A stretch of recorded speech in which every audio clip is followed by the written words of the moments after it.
उपस्थित सभी पत्रकार भाइयों का मैं तहे दिल से शुक्रिया अदा करता हूँ। मुझे मालूम है कि विलंब से प्रेस कॉन्फ्रेंस शुरू हुई, उसके लिए भी मैं आपका माफी चाहता हूँ।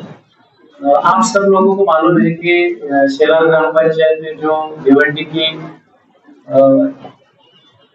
3 नंबर की जनसंख्या वाली ग्राम पंचायत है।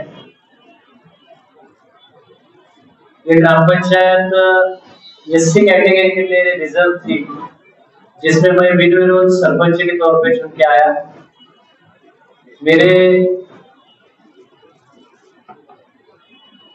सरपंच पद की अवधि अभी 2 साल 2 महीना बाकी है।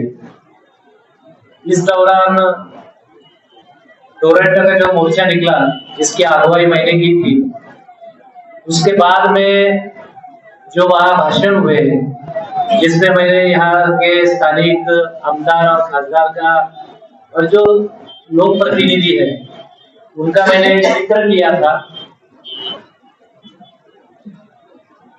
उसी दौरान हमारी जो ग्राम पंचायत है, 17 सदस्यों की ग्राम पंचायत है, 9 लोगों ने अचानक रेजिग्नेशन ग्राम पंचायत को भेजा। कायदे में महाराष्ट्र विलेज ग्राम पंचायत एक्ट का जो कलम 29(4) जो है, उसके तहत किसी भी सदस्य को अगर रेजिग्नेशन देना हो तो सरपंच को देना चाहिए। जबकि मेरे को रेजिग्नेशन न देने की वजह से मैंने उसको नॉट एक्सेप्टेबल किया। उसके बाद उन्होंने कलेक्टर के पास अपील किया, कलेक्टर ने उनका रेजिग्नेशन एक्सेप्ट किया। उसके बाद कोकन आयुक्त के पास गया केस। उसी दौरान ये रेजिग्नेशन का मुद्दा चालू था। उसी दौरान हमारे जो तत्कालीन जिला अधिकारी है शिंगारे साहब, उन्होंने शेलार ग्राम पंचायत डिसॉल्व करने के लिए 3 प्रस्ताव भेजे। जबकि वरिष्ठ स्तर पे कोकन आयुक्त के पास अगर केस चल रहा हो तो नीचे के कोर्ट को डिसीजन आने के पहले किसी भी तरह का प्रस्ताव भेजने का कोई प्रयोजन नहीं है। फिर भी स्थानिक खासदार और आमदार के दबाव में आकर अपने अधिकारों का दुरुपयोग करते हुए उन्होंने 3 रिजोल्यूशन भेजे। उसमें से पहले जो 2 रिजोल्यूशन थे वो कोकन आयुक्त ने वापस भेजा और कहा कि आपने जो रिजोल्यूशन भेजा है, रिजोल्यूशन भेजने का आपको पावर ही नहीं है।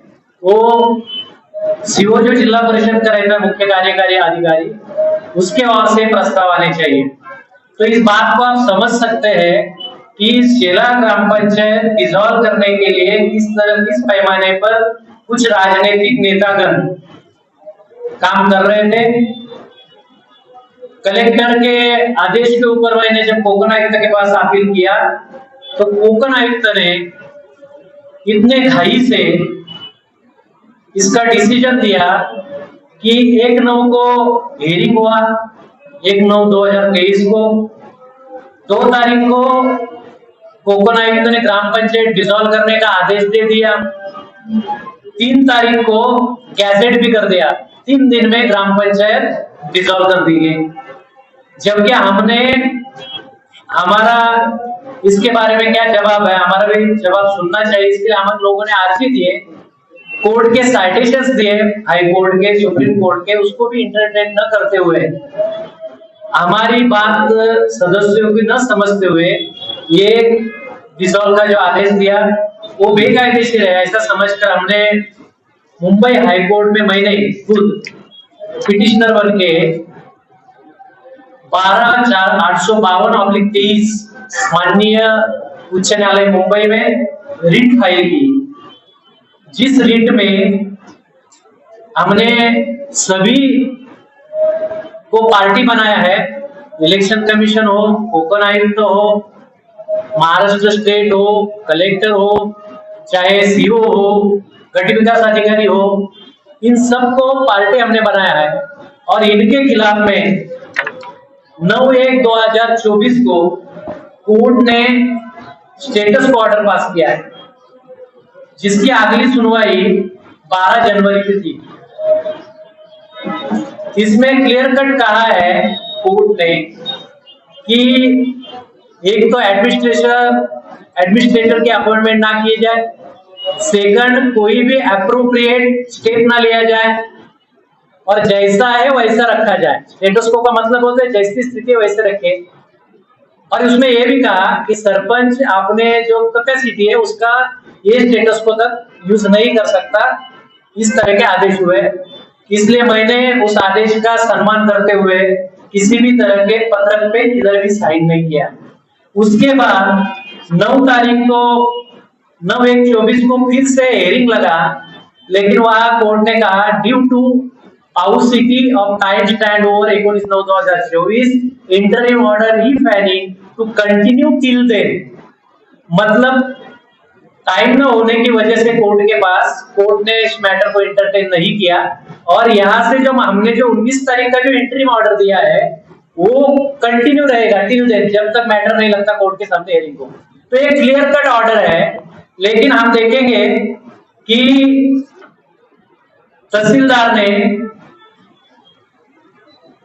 6/2/2024 को एक पत्रक निकाला और जिसमें कहा कि प्रभाग किया है मतदार यादी तैयार करो। उस ऑर्डर में अनगाव महापोली सार्वत्रिक निवडणूक, दापोडे, तलवली, अर्जुनली, गुंदवली, कुकसे, पिंजे, कालेर, वडपे इन ग्राम पंचायतों के नाम है। इसमें शेलर का किधर नाम नहीं था। फिर जो पॉलिटिकल दबाव इसमें आया तो अचानक एक पत्रक आया और उसमें कहा गया 13/2/2024 तत्काल काल मर्यादा ग्राम सेवक शेलार के नाम से आया। माननीय ठाणे सामान्य शाखा यांच्याकडील 13/2/24 रोजीचा दूरध्वनी संदेश, मतलब लिखित नहीं, उनसे बताया गया और उसके तहत अभिजीत भोले जो है यहाँ के तहसीलदार, इन्होंने कहा कि मतदार यादी तैयार करो और उसमें शेलर का नाम डाला गया कि शेलर ग्राम पंचायत का इलेक्शन लेना है। इस दरमियान हमने जाकर गट विकास अधिकारी से हम लोग मिले। हम लोगों ने गट विकास अधिकारियों को बताया कि आप भी इसमें पार्टी हो, स्टेट पार्टी है, सबके खिलाफ में अगर हाईकोर्ट में स्टे है तो आप इसी तरह की कोई भी कार्रवाई नहीं कर सकते। उसी दरमियान जो ग्राम विकास अधिकारी थे दिलीप यादव, उनकी तत्काल बदली की जाती है। उनके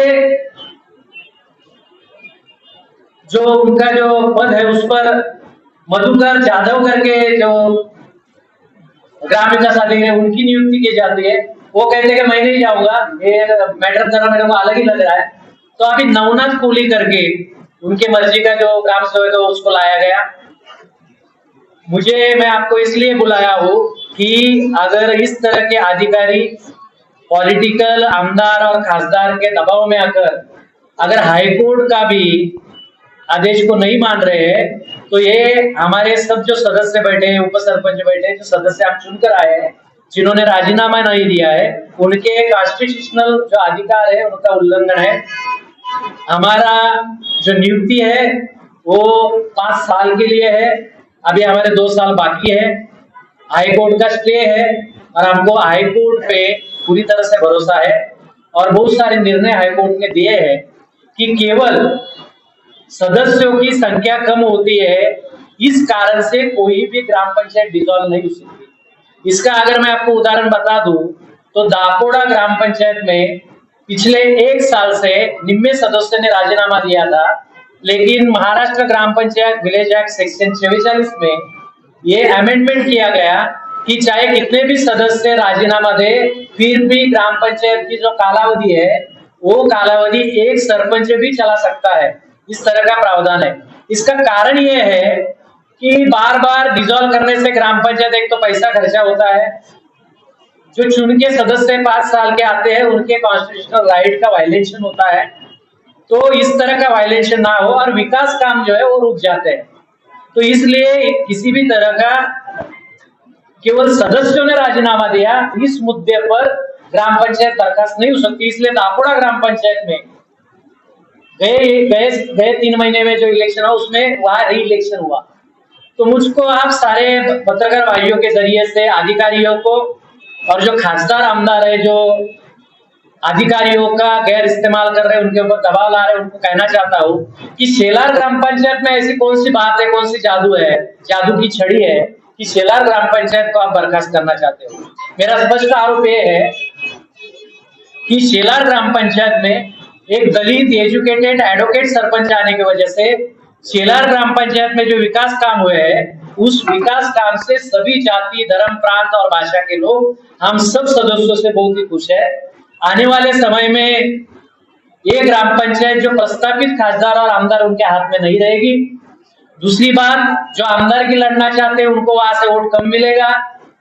तीसरी बात, आने वाले समय में अगर इलेक्शन भी होता है तो सत्ता में हम फिर से आएंगे। शेलार ग्राम पंचायत की जनसंख्या ज्यादा होने के कारण पंचायत समिति शेलार ग्राम पंचायत में ही निहित रहेगी। जिला परिषद भी शेलार ग्राम पंचायत हो सकती है। तो जिन जिन प्रस्तावित सत्ताधारी पार्टी को अपनी राजनीति चलानी है, उनको धोखा लग रहा है कि एडवोकेट किरण चन्ने और उनके सब उप सरपंच और साथीगण जो सदस्य है चुने गए, ये अगर सत्ता में रहते हैं तो बहुत सारी पॉलिटिकल हानि हो सकती है।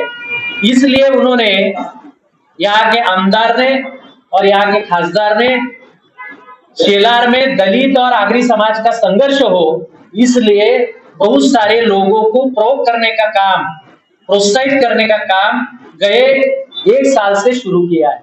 उसके अगर मैं उदाहरण बता दूं तो पिछली बार पंकज गायकवाड़ नामक जो लोगों के ऊपर माहिती अधिकार के अर्जी कर लोगों को उनसे पैसा वसूलने का काम करता है, जिसके सबूत मेरे पास पड़े माहिती अधिकार के।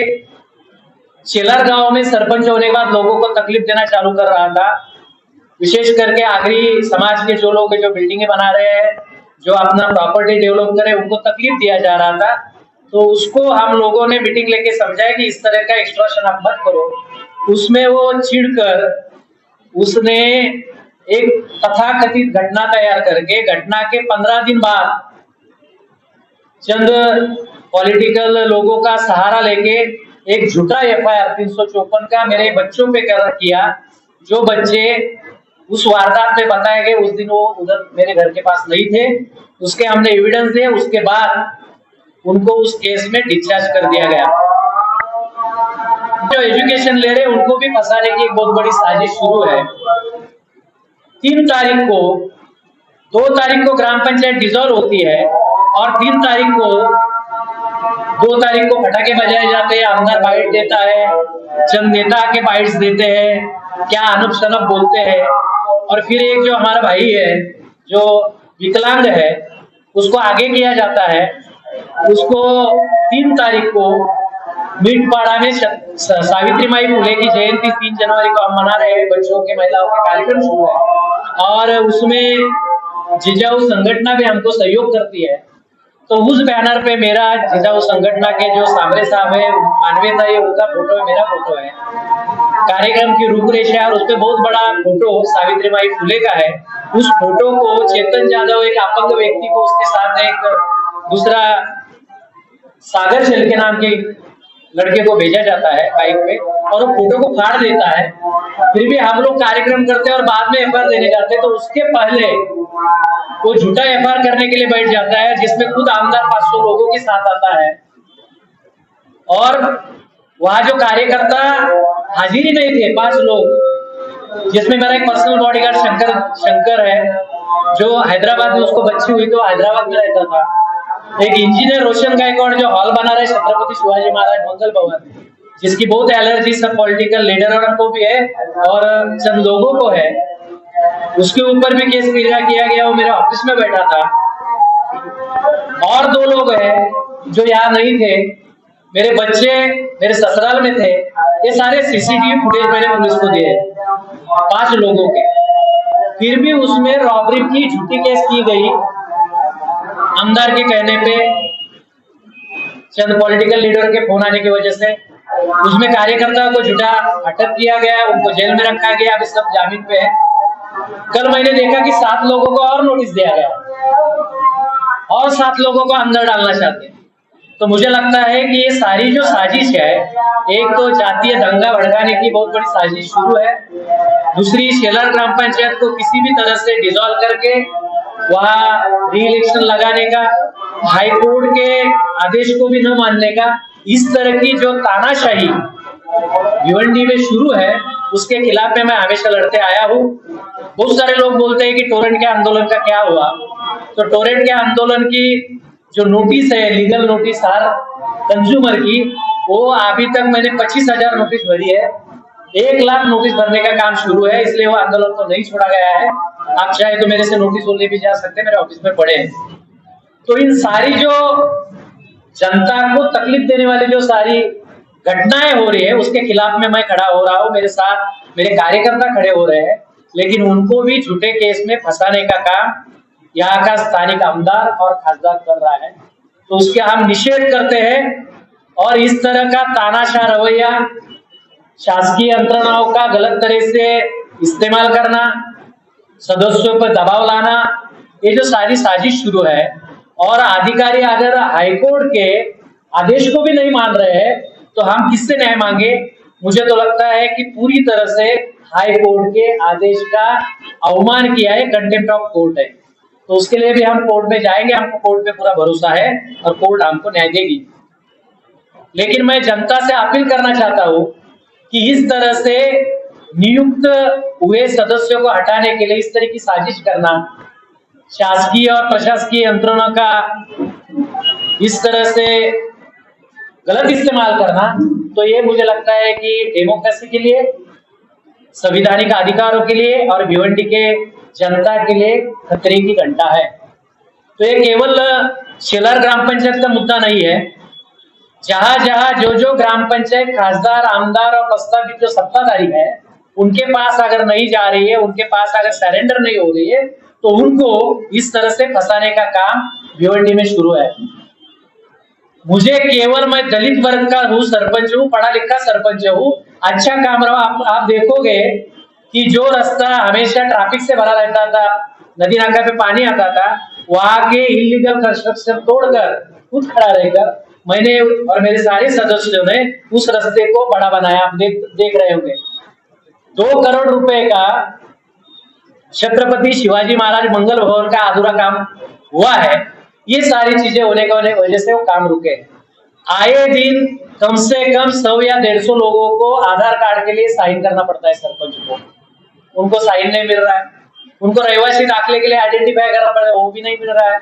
सारे काम ठप कर चुके हैं और इसको, इस मैटर को प्रोलॉन्ग करना चाहते हैं और बाईपास वे से हाईकोर्ट, माननीय हाईकोर्ट के आदेश का अवमान करके जल्द से जल्द चुनाव लगाकर एक नया नियम, एक नया रुख सत्ताधारी आमदार और खासदार अपनाना चाहते हैं। उसका विरोध भिवंडी की सारी जनता को करना चाहिए, ऐसा मैं मानता हूँ। इसलिए आज की ये पत्रकार परिषद रखी गई थी। मैं आपके जरिए इस बात को उजागर करना चाहता हूँ कि इस तरह का अगर रवैया रहा तो कोई अच्छी पत्रकारिता कर रहा हो, कोई अच्छा सामाजिक कार्य कर रहा हो, कोई चुनकर अगर प्रतिनिधि आ रहा हो, तो उसको इस तरह से अगर दबाया जा रहा है, तो मुझे लगता है कि भिवंडी में तानाशाही शुरू हो गई है और इस तानाशाही के खिलाफ हम सबको लड़ना चाहिए। इसलिए जो प्रोसेस अपना रहे हैं, शेलार ग्राम पंचायत डिसॉल्व बताकर जो इलेक्शन लगाने का काम कर रहे हैं, उसकी हम निंदा करते हैं और उसके खिलाफ में हम कोर्ट में लड़ेंगे। और सबसे बड़ी बात, जिन लोगों ने सावित्रीबाई फुले का अवमान किया है, जिनके ऊपर 2-2 एट्रोसिटी के केसेस है, उनको आज दिन तक पुलिस ने अटक नहीं किया है। केवल उनको आमदार और खासदार का आशीर्वाद है। तो इस तरह का जो रवैया सब यंत्रणाओं का है, ये मुझे लगता है कि आने वाले समय में एक बहुत बड़ा खतरे की घंटा है। इससे धार्मिक तेड़ बढ़ेगी, इससे जातीय तेड़ बढ़ेगी और ये प्रियोपोषण करने का काम आमदार और खासदार कर रहे हैं। उसकी हम फिर से एक बार निंदा करते हैं और आपसे अपील करते हैं कि आप मीडिया के जरिए इस चीज को लोगों तक पहुंचाए कि हाईकोर्ट में स्टे होने के बावजूद भी शेलार ग्राम पंचायत में इलेक्शन का जिस तरह से नोटिफिकेशन अधिकारियों ने निकला है, इसमें पूरी तरह से आमदार और खासदार का हाथ है। ये हम आपके जरिए से लोगों को बताना चाहते हैं। कुछ ना कुछ मेरे साथ 8 सदस्य 9 सदस्यों ने राजीनामा दिया, बाद में एक 10वां सदस्य को भी जो हमारे साथ था। आपको क्या राजनीति चालू है सबको पूरे भारतवर्ष में मालूम है। तो अलग अलग प्रलोभन देकर फिर उसको राजीनामा दिलाया गया। उसकी तो हेयरिंग भी नहीं हुई, लेकिन उसको मान के चल रहे हैं कि वो राजीनामा हो गया। रेजिग्नेशन के कुछ प्रोसीजर है और उस प्रोसीजर को फॉलो नहीं कर रहे हैं। वो डायरेक्ट आदेश दे रहे हैं, कलेक्टर आप अपने हिसाब से आदेश दे। तो हमारे साथ 8 से, लेकिन मैंने आपको जिस तरह से कहा कि महाराष्ट्र ग्राम पंचायत विलेज एक्ट 1959 का जो सेक्शन 44 है उसमें अमेंडमेंट किया गया है कि केवल संख्या कम होने से ग्राम पंचायत डिसॉल्व नहीं हो सकती और काम बंद नहीं हो सकता। उसके लिए डिसओबे ऑफ ऑर्डर होना चाहिए, अवज्ञा होनी चाहिए, या किसी आदेश हुआ और उसका पालन ग्राम पंचायत ने नहीं किया, नंबर 1। नंबर 2, वहां का सरपंच है उसको अगर आपको डिस्क्वालिफाइड करना है तो उसके ऊपर भ्रष्टाचार का आरोप होना चाहिए। नंबर 3, वो ऐसा कुछ बिहेवियर करे जिससे ग्राम पंचायत की इंसल्टिंग हुई हो, ग्राम पंचायत का नाम बदनाम हुआ हो और उसके पद की गरिमा को उसने कुछ हानि की हो। तो इसी तरह का मेरे ऊपर कोई भी एलिगेशन नहीं है। मैंने महाराष्ट्र में पहला कोरोना सेंटर चालू किया, उसको 50 लाख का इनाम महाराष्ट्र शासन ने घोषित किया है। लेकिन मैं आपको डंके की चोट पे बोलता हूँ कि ये पुरस्कार भी शेलार ग्राम पंचायत को ना मिले, इसलिए आमदार और खासदार प्रयास किए, इसलिए आज दिन तक ये 50 लाख का पुरस्कार नहीं मिला है। वो चाहते हैं कि एक दलित सरपंच के अगुवाई में शेलार ग्राम पंचायत में विकास काम ना हो, आगे चलकर दोबारा भी इलेक्शन होता है तो हम लोगों की सत्ता आएगी, इनको मालूम है। इसलिए मेरे काल में विकास काम रोके जाए, किसी भी तरह का नाम ना हो, इसलिए बहुत सारे प्रयास किए जा रहे हैं। और मुझे अचंभा इस बात का हो रहा है कि सरकार बहुत डंका पीट रही है कि कोरोना वॉरियर्स। तो कोरोना के टाइम हम जैसे लोग घर में नहीं बैठे थे, लोगों के लिए सेवा दे रहे थे, कोरोना सेंटर में जाके बैठ रहे थे, लोगों को अच्छी सेवाएं दे रहे थे। तो 50 लाख का इनाम घोषित होने के बावजूद भी आज दिन तक नहीं मिला है। अगर सरपंच उस पार्टी का होता सत्ताधारी तो मुझे लगता है कि उसको अच्छी तरह से पुरस्कार भी मिलता, उसका सम्मान भी होता। मेरी एक तरह से वो जातीय छलोनुक जिसको बोलते हैं, उस तरह की जातीय छलोनुक शेलार ग्राम पंचायत में शुरू है और उसमें सबसे बड़ा रोल अदा कर रहे हैं आमदार और खासदार। मुझ पे अटैक हो सकता है। मुझे बीच में मैं भीमागांव कोरेगांव कमीशन चला रहा हूँ, कुछ लोगों ने कहा कि भिवंडी में अटैक नहीं कर सकते तो पुणे में जाने वाला है, पुणे में देख लेंगे। तो इस तरह का अगर माहौल चलता रहा तो आने वाले समय में मुझ पे अटैक हो सकता है। इसके लिए मैंने पहले ही यहाँ के एसपी और जो तालुका पुलिस स्टेशन उनको मैंने निवेदन दिया है और निवेदन में बहुत सारे लोगों के नाम भी दिए हैं। 3 लोगों से मेरे जान को खतरा है और मेरे पे अटैक हो सकता है। एक 9 लोगों ने पहले राजीनामा दिया टोरंगी के आंदोलन के बाद में एक 10वें को राजीनामा दिलाने लगाया, लेकिन उसको मैंने एक्सेप्ट नहीं किया, लेकिन उसकी हियरिंग भी नहीं हुई है। तो समझो कि 9 लोगों ने राजीनामा दिया है और हर ग्राम पंचायत में जिन लोगों ने राजीनामा दिया है उनका री इलेक्शन हुआ है, ग्राम पंचायत डिसॉल्व नहीं की गई। पहली दफा शेलार ग्राम पंचायत को डिसॉल्व करने का काम आमदार और खासदार के दबाव में अधिकारियों ने किया। मुद्दा ये है कि अगर स्टेट पार्टी है हाईकोर्ट में, हाईकोर्ट से ऊपर तो स्टेट गवर्नमेंट नहीं है। जब हाईकोर्ट में हमने स्टेट को पार्टी बनाया, इलेक्शन कमीशन को पार्टी बनाया, सभी अधिकारियों को पार्टी बनाया और उनके ऊपर अगर स्टेटस को किया, ऑर्डर हाईकोर्ट में की है, तो हमको किसी के पास पैरवी करने की जरूरत नहीं। हाईकोर्ट सबसे बड़ी है, कोर्ट सबसे बड़ी होती है और कोर्ट के आदेश का सबको सम्मान करना चाहिए। जो मैं सम्मान कर रहा हूँ तो अधिकारियों को भी सम्मान करना चाहिए, आमदार खासदार को भी सम्मान करना चाहिए, ना कि ऐसे हरकतें करनी चाहिए। ये हमारे उप सरपंच है ललित शेरके जी, जो उप सरपंच है ओबीसी कैटेगरी से चुन के आए हैं। मैं खुद एससी कैटेगरी से चुन के आया हूँ। मेरे बाजू में जो बैठी उषा दशरथ तपा से एससी कैटेगरी से है। नंदू कुमार गोरे यादव जो आदिवासी कैटेगरी से है। प्रमोद शंकर माली जो अभी आए नहीं बाहर है, वो भी ओबीसी कैटेगरी से है। और दीपिका प्रमोद भोई जो बैठी आपके हमारे बाजू में, वो भी ओबीसी कैटेगरी से है। और सरिता ज्ञानेश्वर भोई वो भी ओबीसी कैटेगरी से। तो ऐसा कोई नहीं कि हम एक ही जात के सदस्य और आप साथ में है, ऐसा ही नहीं है। सभी जात के वर्ग के लोग हैं और ये सरपंच पद 5 साल के लिए एससी कैटेगरी के लिए आरक्षित है। तो एससी दूसरा कैंडिडेट वो भी मेरे साथ है, तो इनके पास कैंडिडेट ही नहीं है, इसलिए सारे षड्यंत्र किए जा रहे हैं कि ये ग्राम पंचायत हमारे दावे में। मेरे कार्यकर्ताओं ने पश्चिम की मैं विधानसभा लड़ूंगा, इस तरह के बैनर्स लगाए थे। और अगर जनता की पुकार है तो लड़ना चाहिए मुझे लगता है। और अब गए 15-20 साल से मैं जनता के साथ हूँ, जनता के आंदोलन में, सभी जाति धर्म की जनता के आंदोलन में हूँ, तो लोग मुझसे प्यार करते हैं। और आपने टोरेंट के आंदोलन में वो देखा है कि एक जगह सब पॉलिटिकल लीडर मोर्चा निकाल रहे थे, लोग नहीं जा रहे थे। जब मैंने और मेरे साथियों ने आवाज दी तो हजारों के तादाद में लोग आए। हमने जो आंदोलन कभी जब भी हाथ में लिया तो उसको न्याय देने का भिवंडी की जनता को किया है। तो जनता अगर पुकार कर रही, जनता अगर बोल रही है कि आप आमदार की लड़ो, तो लड़ना तो हमारा कॉन्स्टिट्यूशनल राइट है। इसलिए किसको जलन करने की जरूरत नहीं। वो अपने काम बताए, हम हमारे काम बताए, ना कि इस तरह का षड्यंत्र करे, मेरे बच्चों को फंसाए, कार्यकर्ता को ऊपर झूठे केसेस करे, ग्राम पंचायत डिसॉल्व करे। अपने काम के बलबूते पे वो इलेक्शन लड़े, जनता उनको उनकी औकात बताएगी। ये पूरी तरह से भारतवर्ष में शुरू है। जिस तरह के जजमेंट्स अपने शिवसेना के बारे में रहे या राष्ट्रवादी के बारे में रहे, जो जिस तरह के इलेक्शन कमीशन भी राजकीय दबाव में आकर काम कर रहे हैं, हमने देखा।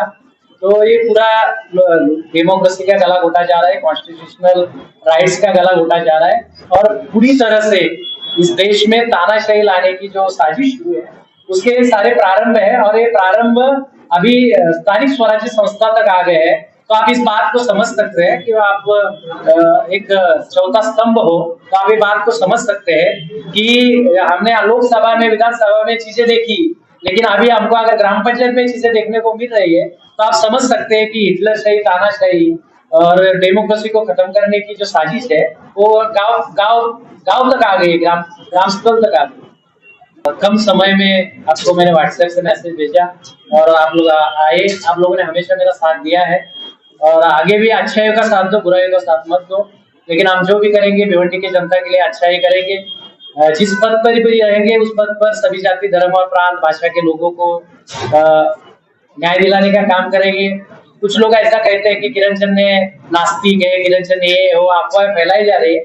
लेकिन आपने एक चीज को गौर किया होगा कि गणपति विसर्जन का सबसे बड़ा अच्छा कार्यक्रम शेलार ग्राम पंचायत ही करती है। छठ पूजा का सबसे अच्छा कार्यक्रम शेलार ग्राम पंचायत ही करती है। सभी महापुरुषों की अच्छी जयंती करने का काम भी शेलार ग्राम पंचायत ही करती है। हम सबकी श्रद्धा, उपासना का सम्मान करते हैं, सभी जाति धर्म के श्रद्धाओं का सम्मान करते हैं और यही हमारा कॉन्स्टिट्यूशन का प्रियम्बल कहता है। तो कॉन्स्टिट्यूशन का प्रियम्बल यही हमारा जीने का रास्ता है और यही जाहिरनामा है हमारा। तो उसके तहत सबका सम्मान किया जाता है। लेकिन कुछ लोग अपनी राजनीति पुलिस फेंकने के लिए इस तरह की अफवाहें फैलाते हैं, तो उसकी भी हम निंदा करते हैं।